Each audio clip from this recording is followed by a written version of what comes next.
इस बीच एक और बड़ी खबर आ रही है। राजनाथ सिंह रक्षा मंत्री हाई लेवल बैठक कर रहे हैं और वो बैठक अभी चल रही है। जो जानकारी मिल रही है, इस बैठक में सीडीएस और तीनों सेना प्रमुख मौजूद हैं। मौजूदा हालात को लेकर बैठक में चर्चा हो रही है और बैठक में आगे का जो एक्शन प्लान है उस पर भी विस्तार से बात की जा रही है। सीधे आपको लेकर चलते हैं। अंकित गुप्ता हमारे साथ इस वक्त मौजूद है। अंकित, 1 घंटे से ज्यादा हो गया है, अभी बैठक जारी?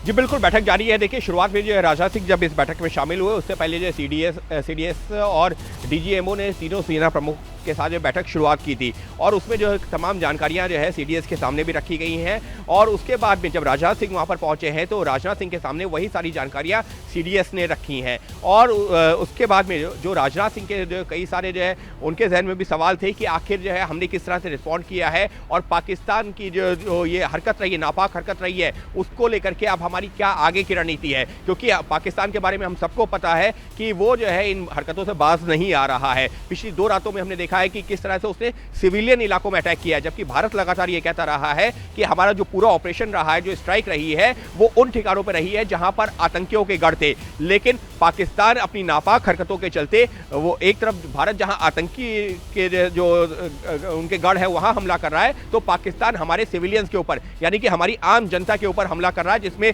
हमारे नागरिकों की मौतें हो रही हैं। तो इसको लेकर के अब किस तरह से आगे बढ़ना है, पाकिस्तान के जो है इन हरकतों का कैसे जवाब देना है, इन तमाम मुद्दों पर भी चर्चा हो रही है। लेकिन कल जिस तरीके से स्वाम अटैक किया गया है वो एक जो है निश्चित तौर पर जो है इस वक्त ये जो बैठक हो रही है उसमें मेजर चर्चा का विषय है, जो जिसके बारे में जानकारी दी जा रही है रक्षा मंत्री राजनाथ सिंह को। लेकिन ये सिर्फ कल की बात नहीं है, लेकिन आगे आज रात, कल रात या आगे क्या कार्रवाई करनी है उससे जुड़े हुए तमाम बिंदुओं पर भी हो रही है चर्चा, जैसे कि जानकारी मिल पा रही है। आप रहिए मेरे साथ अंकित गुप्ता, मैं लौटूंगी आपके पास, नजर बनाकर रखिएगा। जैसे ही कुछ खबर निकल कर आएगी, जो बैठक अभी चल रही है, हाई लेवल मीटिंग है, फौरन दर्शकों तक हम पहुंचाएंगे। इस बीच जरा तस्वीरें आपको दिखा देते हैं। तस्वीरें चंडीगढ़ से सामने आ रही हैं। आप जानते हैं चंडीगढ़ में आज सुबह से सायरन बज रहे हैं और न सिर्फ चंडीगढ़ बल्कि चंडीगढ़ के आसपास के जो शहर है, जिसमें मोहाली भी है और पंचकुला भी है, यहाँ पर भी सायरन की गूंज सुनाई पड़ रही है और सायरन इसलिए बजाए जा रहे हैं ताकि लोगों को सतर्क किया जा सके, लोगों को अलर्ट किया जा सके। खतरा है, खतरे की आशंका बनी हुई है और इसी वजह से यहाँ ये पूरी चौकसी जो बढ़ती जा रही है।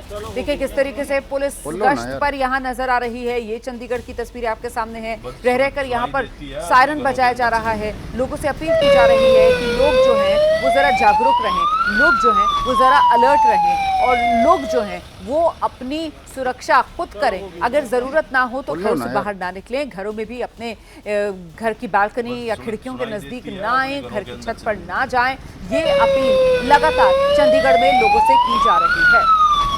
तो एक तरफ देश के भीतर ये तस्वीर, देश के भीतर ये मुस्तैदी, ये सतर्कता जो बढ़ती जा रही है, देश के नागरिकों को भी उनकी जिम्मेदारी का एहसास कराया जा रहा है।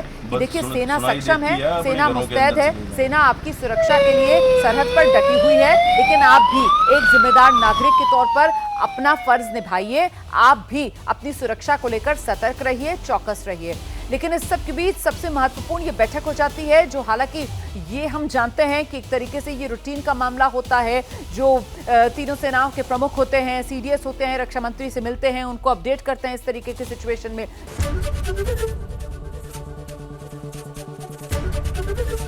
एबीपी गंगा, खबर आपकी, जुबान आपकी।